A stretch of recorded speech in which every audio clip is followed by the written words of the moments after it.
ating bigas.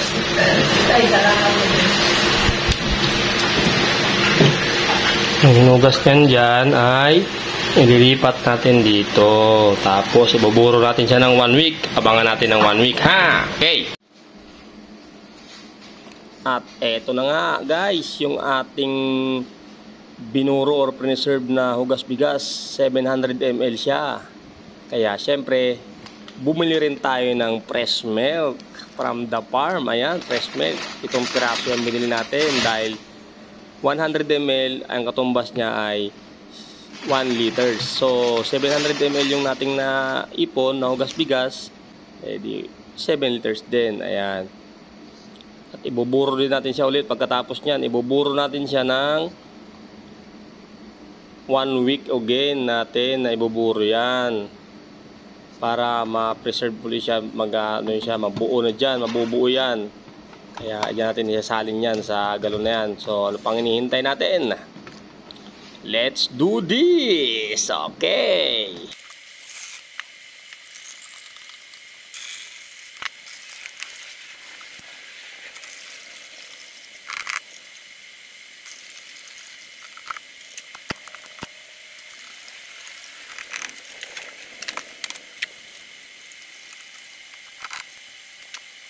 At ayun nga, may sumobra pa na gatas.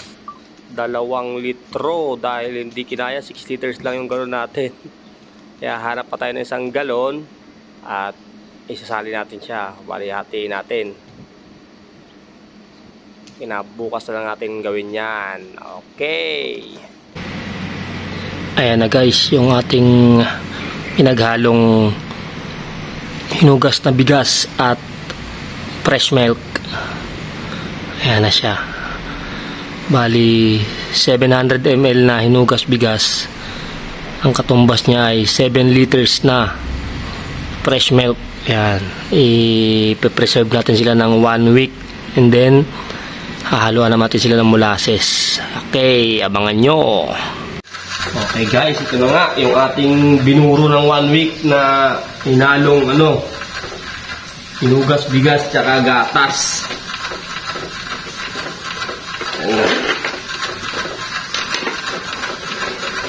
Sabi sa akin ng mentor ko kailangan daw hindi masyadong mag-halo kasi mag-halo yung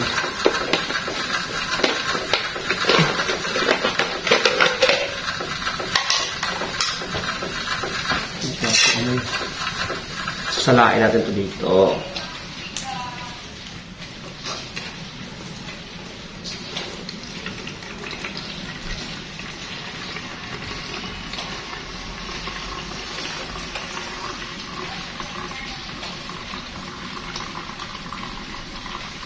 Kami na nabuo. Unti lang talaga makukuha nga talaga. Puno na yun, Kim. Puno na yun. Laki nung na halo.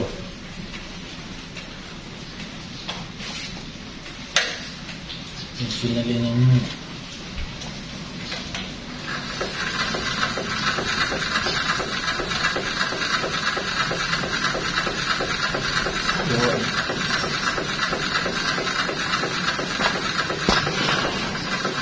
Yan nabuo na para na siyang tokwa.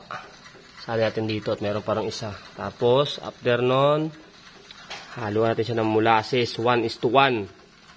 Sabi ng aking mentor 1:1. Kung 1 liter ang inabot nito, 1 liter din syempre ang molasses. Okay, ito na yung mga latak ng naiwan at ito na yung naipon natin. Yan. Nakukot. 28 niya. Ito yung molasses natin. Meron pa tayong iba ron.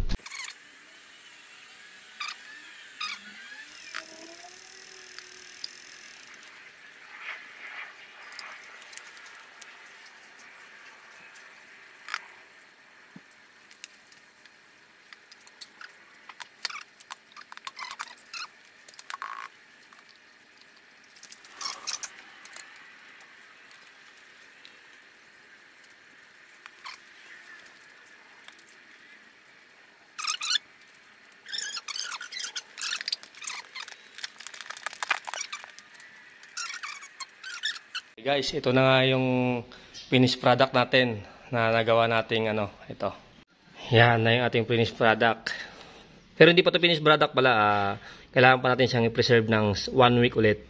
Bali, ang naging ko na ito ay ang mga Ricardo 700 ml na hinugas bigas.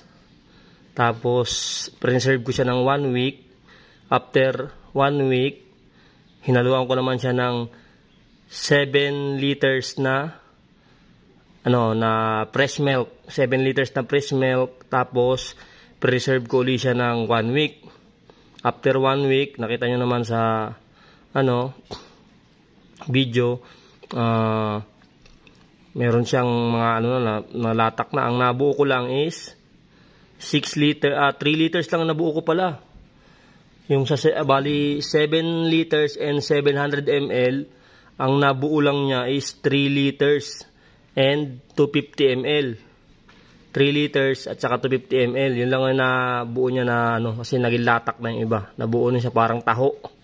Tapos naluan ko rin siya dahil nasabi sa akin ng mentor ko, 1:1. Kung 1 liter na ipon na tubig ay 1 liter din na molasses. So, ang naging molasses ko nito ay 3 liters din at 250 ml. Kaya yan ang kinalabasan sa lahat-lahat. 6 liters at saka 500 ml. Ayan, yung finished product natin. After 1 week yan, ready to use na yan. Okay, thank you.